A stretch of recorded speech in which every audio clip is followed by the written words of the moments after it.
There's a guy in his mid-30s who takes every Sunday off, not to rest, not to see friends, not to do anything the world would consider productive. He walks straight into his basement, where in 1979, Honda has been waiting for him all week, stripped to its frame, its tank sitting in the corner like a removed organ. His co-workers think it's a phase. His brother thinks it's a waste of time. But he hasn't missed a single Sunday in 2 years.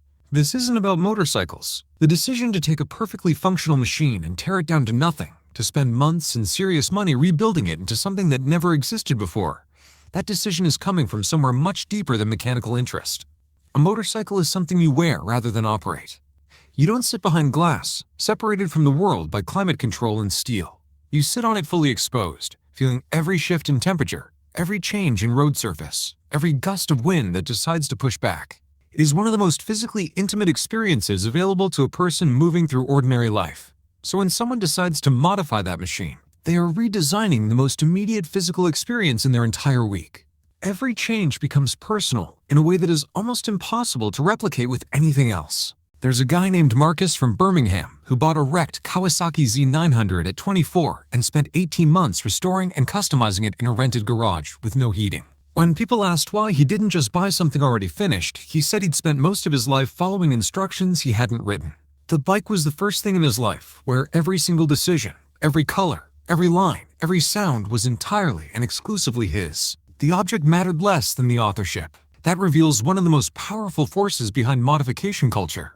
The community that forms around this obsession is where the psychology becomes even more layered. Walk into any custom bike show, any weekend garage meetup, any forum thread running to 300 replies at 1 in the morning, and you'll find people who are not simply enthusiasts. They are people who found somewhere they actually belong. Someone who spent 4 years and most of their savings building a bike from bare metal might look irrational from the outside. Inside that community, they are fluent. They speak a shared language of geometry and proportion, of mechanical honesty and deliberate aesthetic, of what it means to take something mass-produced and make it unrepeatable. Maslow identified belonging as one of the most fundamental human needs. For many riders, the modification community meets that need more completely than almost anything else in their lives. Passion is the entry requirement.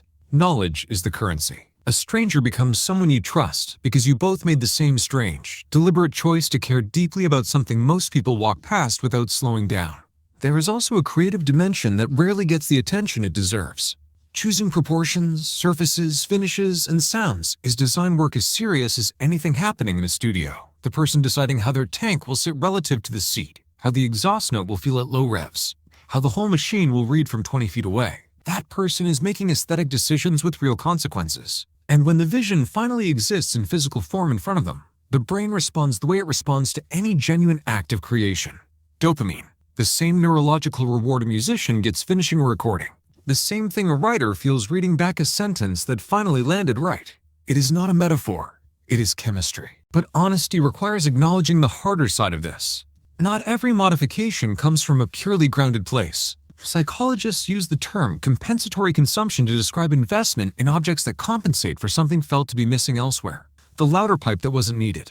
The visual aggression that serves no mechanical purpose. Sometimes those choices are coming from a need to be seen and a world that hasn't always looked in the right direction. What is harder to argue with is the mastery. Many riders who modify their bikes do it themselves, learning through failure, through expensive mistakes, through hours of tutorials watched at midnight with grease still on their hands. They gradually become someone who knows how to do something real. Csikszentmihalyi described flow as the mental state where challenge and skill meet at exactly the right ratio, where everything external falls away and time stops being something you're aware of. Riders who work on their own bikes describe this experience constantly. The garage becomes somewhere else entirely. Whatever was loud outside goes quiet. Understanding why people modify motorcycles eventually reveals something true about everyone. The need to express something specific about who you are. The need to belong to people who understand why it matters. The need to control at least one small corner of an unpredictable world. The need to get genuinely good at something that pushes back. The guy in the basement on Sunday morning is not an outlier.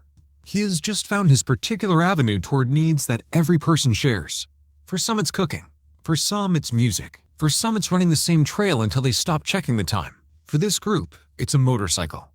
And when you see one that's been taken apart and put back together differently, that's been stripped of everything generic and rebuilt into something that couldn't have come from a factory, remember that there's a person behind it who had a vision they couldn't articulate any other way. The bike is not just transportation, it is evidence. Evidence that in at least one place, One specific and grease-stained corner of their life, they decided exactly how things would go.